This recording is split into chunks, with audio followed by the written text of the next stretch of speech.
Well, hello there. Welcome. My name is Don Weobong, president of Talani LLC, and I'm here today with Dr. Davis Robinson. Welcome, and of course, we've known each other for a good while, but I'm particularly excited today because it's a topic that we're going to be discussing that is near and dear to my heart. It's talent management, and I'm excited because I know of your background and your experience. I'm hoping that you can lend some of those ideas and experiences to our audience, and that they can take some actionable steps from this interview. To get started, let's kind of know you a little better. Can you tell us about yourself, your life's journey, and what you currently are doing? I don't know about my life's journey, but I can do what I possibly can as far as letting you know a little bit about me. I'm a native here of Louisville, Kentucky. My background is in organizational development and training and development. My PhD is in organizational development from the University of Louisville. And I've been in 7 different industries when it comes to learning and development or organizational development. I've been in healthcare, I've been in the health services field, worked for the government, higher education. Now I'm in engineering, also been in the sales industry. Wow. And so I've been doing that for over 18 years, and right now I'm just working for automotive manufacturing in the field of organizational development. All right.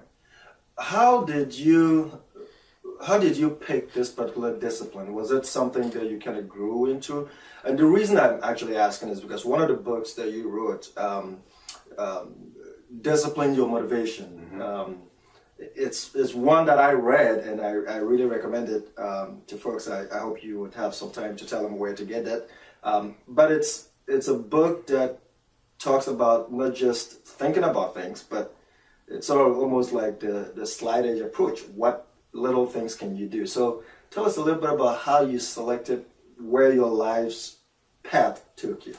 Well, it took a while for me to kind of figure out where I wanted to go with my life, and it's kind of interesting that you asked that question because today we're talking about talent management, and the thing that I believe that most organizations don't get when we talk about talent is I know that we're using the word talent such as what is used in the silver screen. You know, we have talent agencies because we look at this individual as an actor as a talent. However, you really have to understand truly, first of all, what is a talent. And most people in organizations, and I think this is very relevant what we're talking about today, most people in organizations believe that they have talent just because they have a member in a seat, they have an employee who works for them. Really, but what you truly have at that point in time is an individual who has certain skills and has certain talents. And so I think in organizations, what we do now, Don, is we think about our talent just as what Don can do very well. And what Don does very well is basically what you have been taught to do since you've been going to school, kindergarten all the way up to the last grade in which you completed. And so what we've all been taught are not talents. What we've all been taught are workplace skills. So therefore, when you begin talking about what talent is, first of all, you really have to understand what talent really means. And I like to look at talent not as, and I hope I'm not throwing a wrench in this, but when I look at talent, I'm really looking at who the individual is and what their natural strength is. So for example, a talent to me is something that cannot be taught. Skills can be taught. A talent is something that I bring. So when you ask... That's innate in the individual. It's innate in the individual. And so when you ask me, how did I kind of get to where I was? It took me 40 years to understand that I'm very good in utilizing my personality, which makes me very effective as a speaker, as a presenter, as also as a facilitator. And so the way in which I got here was, one piece of the talent management is assessment. Right. And I don't think that our organizations are doing a very good job at assessing outright. What I think we assess on at the forefront of any type of talent acquisition or recruitment effort is that we are assessing based on, number one, how does the person fit into the culture? How does this person's skill set fit within this role? So you heard what I say, skill set. not true talent. Not true talent. Right? Yeah. And so when I do my talks based off my book, I ask the question, I say, how many people in the workforce right now do you believe are working off their talents? What percentage of the workforce do you believe are working off the skills? And I actually asked it vice versa. I said skills first and then talent second. And I'll always get a high number, like 90% are working off their skills. 10% are working off their talents. And that's an imbalance. That is a huge imbalance. And that's the reason why I truly believe that you have 80%. I always go with the old 80-20, Don. Yeah. I believe that 80% of the people in the workforce right now are unhappy and are unfulfilled in the work simply because they're working primarily off the workplace skills. And it's no fault of their own. No. That's the way our educational system has been structured for us to actually have these workplace skills based off the Industrial Revolution, right? You know, and we need these skills to be effective in our workplace. The production line. Right, you're exactly right. And so if you ask individuals in the workplace right now, what do you want to do? They always have something else that they want to do when they retire. Right. And when they retire, they usually go to do something that they are utilizing their talents. Now, see, for me, very interesting. Now, see, for me, the reason why I get fulfilled in every job that I have right now is because I'm able to, when I'm on stage, literally and figuratively. When I'm on stage, I'm utilizing my talents, and I'm also executing the skills that I learned through my education. Right. So when you bring these skills along with this talent that I believe I have a dynamic personality and able to use my poise, my presence, and my positivity, when those things come together, boom, then you have a real solution. There's no better feeling than it in the world. And that's what most organizations should be seeking out when it comes to talent management. And the assessment piece is one of the things that I think can be strengthened and can be done a little bit better with our organizations to make sure that when I bring Don in, that he is actually executing able to utilize his talents and also the skills that we need for our organization. That is really, I'm glad you mentioned that and you brought it, because, so here's kind of taking it from concept, from academic discussions to a real world application, right? Is talent management an exclusive preserve of large companies? For example, if you have less than 100 employees, can you truly execute a talent management strategy? Well, before I even answer that question, I just want to give you the definition. Okay, all right. And the reason why I want to give you the definition, doing a little bit of research and knowing a little bit about talent management, talent management was one of those things that was kind of hard to define. Right. So American Society for Training and Development, which is now ATD, Association for Talent Development. Exactly, right. Talent Development. Talk about rebranding, huh? Rebranding, right. They've been at ATD for years, right? Decades, as a matter of fact. Yeah. And this is how they have identified talent management. Okay. Listen, talent management is a holistic approach to optimizing human capital, which enables an organization to drive short and long-term results by building culture, engagement, capability, capacity through integrated, here's the key points right here, integrated talent acquisition, development, and deployment processes that are aligned with business goals. So it says it's a holistic approach of integrated things and involves culture, capability, all those things, right? And so there are certain components. So when you ask me, is it for small organizations as well? Right. I believe certain components can be put in place more with better results, right? So when you're talking about succession planning with, let's say, 100 people, employees, 100 employees, you know, it may not be as robust, right? But when you're talking about something, let's say, individual development, I think that is something that could be utilized. When you're talking about career planning, that may be something that could be utilized as well. But the thing that I believe that most organizations, where organizations get in trouble, large or small, is they try to throw all of them in there at one time. you have to be able to do one or two things well before you are able to execute all those other things. So, for example, before you talk about succession planning, first of all, how well are we doing with our individual development and our team development? Because if we're not growing our employees internally, then how can we put a succession plan in place? So there's a process, I believe, with all of that.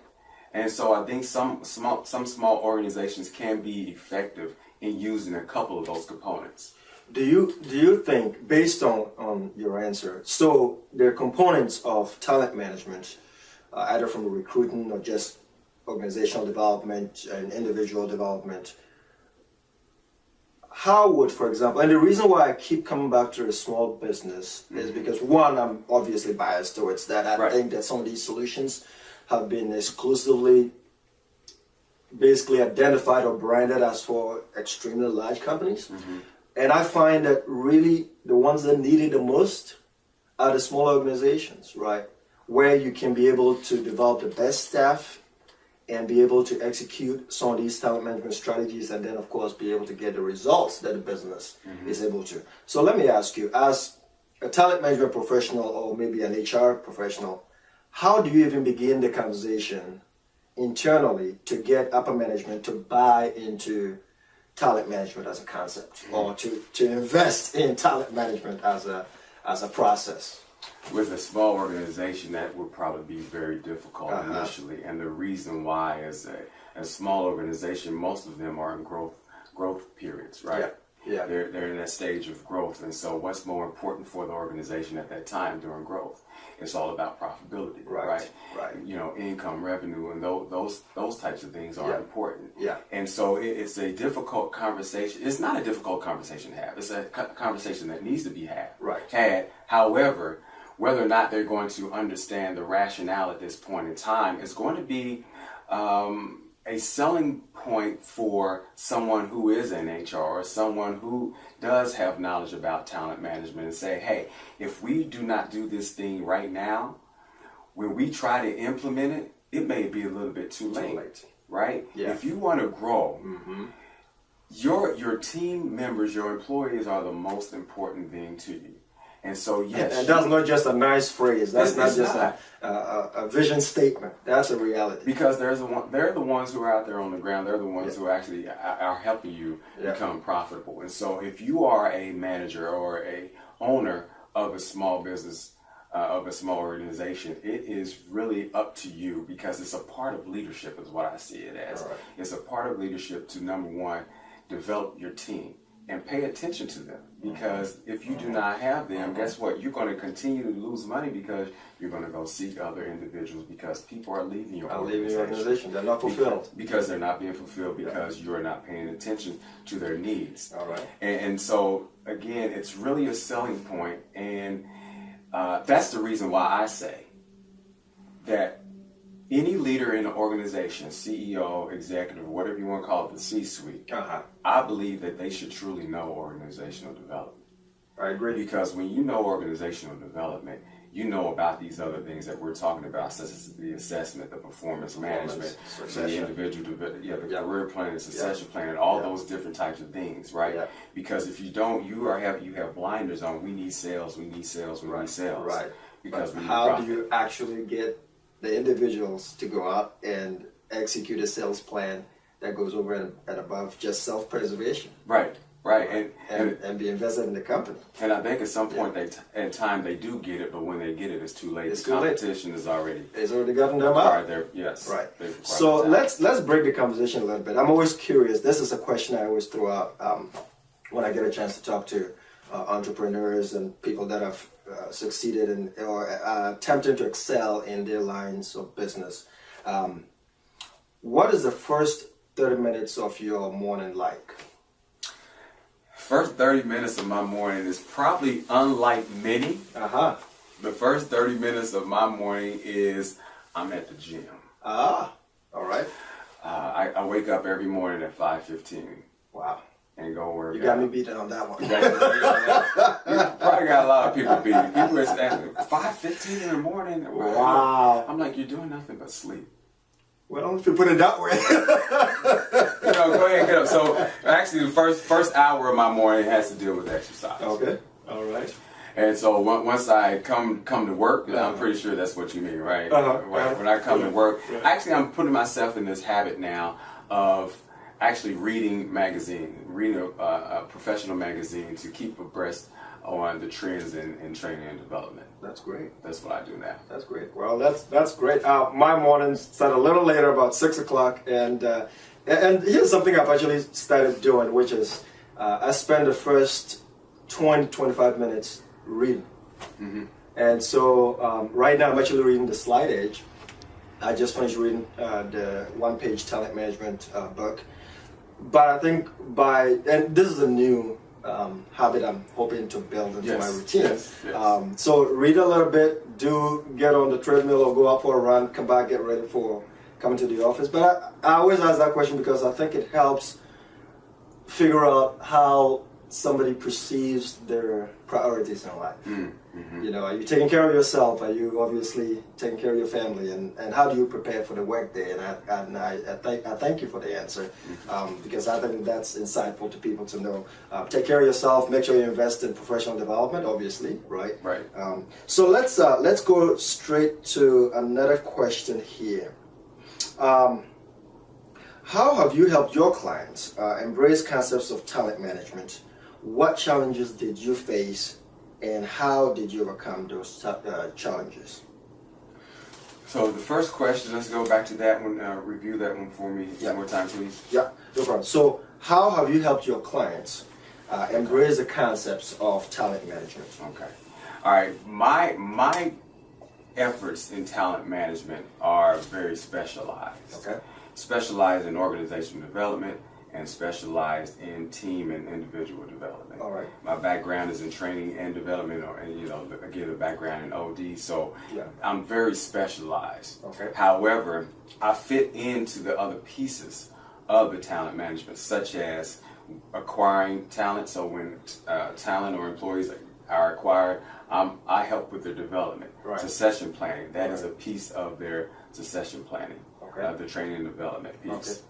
So since I am very specialized, my selling point right now is that I know that in order to have a very effective employee, to actually create this individual that can perform at a high level, I'm trying to position our training and development area right now into becoming more of a performance management or performance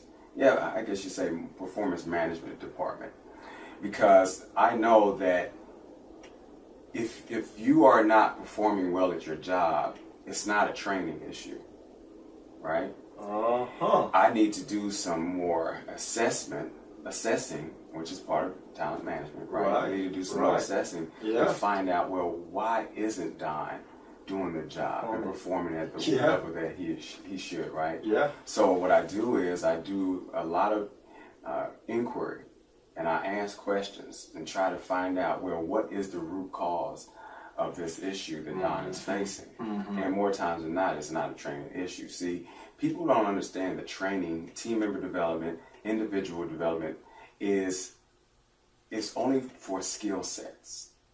If you do not know how to do... That's that word. Right. Yep. If you do not know how to write a memo, if you do not know how to utilize Excel, that's a skill. I can train you in that. Right. But when organizations begin looking at this holistic thing of talent management and says Don is not performing well, then we need to put him in some type of training. Not that Don may be in a situation where he's not being able to utilize his talents right now.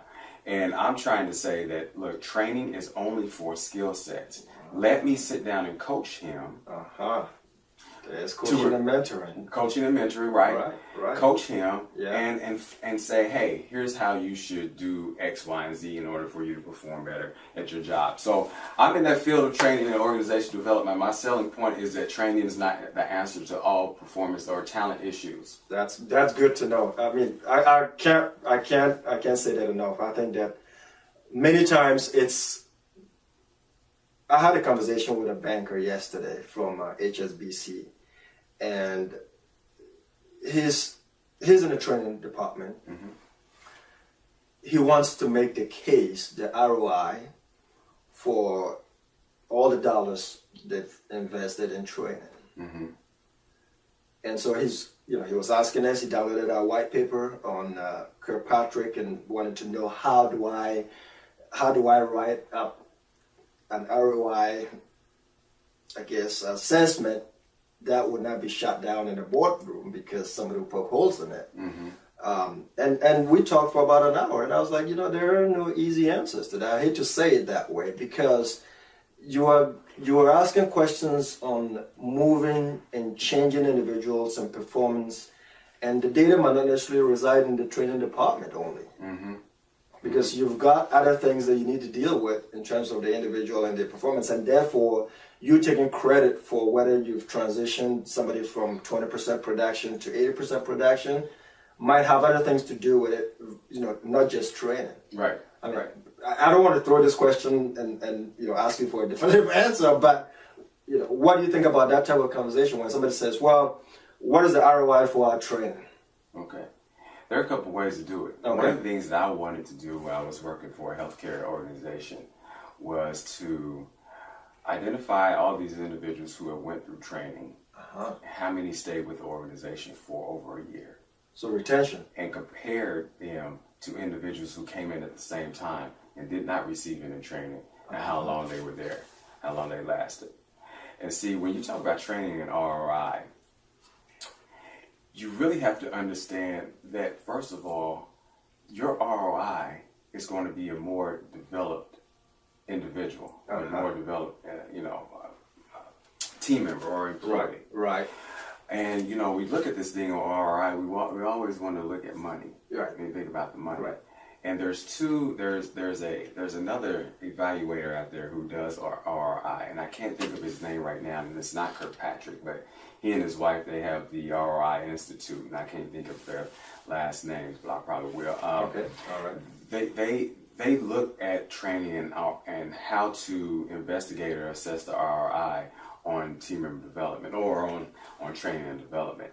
And so what I would say is one of the things that you can do is, I tell you this, don't have any training and development in your organization. And see what happens. Well, that's certainly one way to put it. Right, perfect example. The organization I work for right now, yeah. we have a certain training that we have to train all of our team members. When team members go through that, the first thing that I always hear is, what's next? Where's our next training development coming from? So people want to grow and develop. Wow, that's good to hear that. They want to grow and develop. And here's something else I want to kind of put in the back pocket. Yeah. To when you're talking about talent management and employee development and team development. There's a new community that's called MOOC.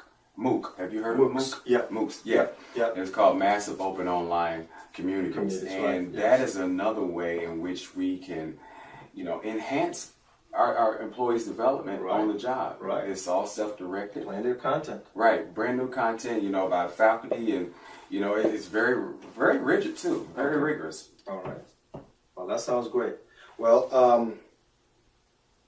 what is the greatest challenge you've faced, and how did you overcome it? And it can be professional or otherwise. It's really designed to be helping somebody in a professional or personal situation and what you can learn from you. Greatest challenge I faced, Don, was probably about 3 years ago, I believe, and I was unemployed. Wow. I was unemployed. And I was unemployed standing in the unemployment line. With a PhD. With a PhD. And at that time, PhD stood for Please Hire Davis. And it was also at that time where I also wrote my book. Yes. And again, the reason why I wrote the book, it's called Discipline Your Motivation. Yeah. At that time, I could have gave up. I could have just had pity parties, felt sorry for myself, sat on the couch, I kept exercising, I kept writing, kept exercising, looked for jobs, kept writing, finally published my book. And people would always say, Davis, you have a PhD, you'll find a job quick, right? Yeah. But I believe that God does these things to strengthen us and not tear us down. Yeah. And so I didn't give up, and that was one of the hardest things. And the other hardest thing, part of that was I had to move to Illinois. I left my family here. My son, he was at the time 5 years old, being away from my son, 4 hours away, didn't get to see him on the weekends, right? And so that was a time in my life that was very difficult and challenging for me, but the outcome of it was something fruitful, which was my book, and so everybody has a story. Well, thank you so much, Dr. Robinson. It's been a pleasure, and I really appreciate it. And can you tell them where they can learn more about you, where they can buy your book? Sure. Yeah. You can learn more about me by going to www.davisrobinsonphd.com. That's where you can actually find a lot about some of the things I do. And also, if you would like to purchase the book, you can purchase the book at Amazon.com. And if you do purchase the book, please write a review. And I tell people, Don, my book is free. My signature costs $15. So the book does cost $15. And so I would get that sent out to you directly from my warehouse, which is my basement. Right? Awesome. Talk about production, huh? Well, thanks so much. And again, from Don, thank you guys. And we'll have some more of these great sessions. Thanks all. Thank you.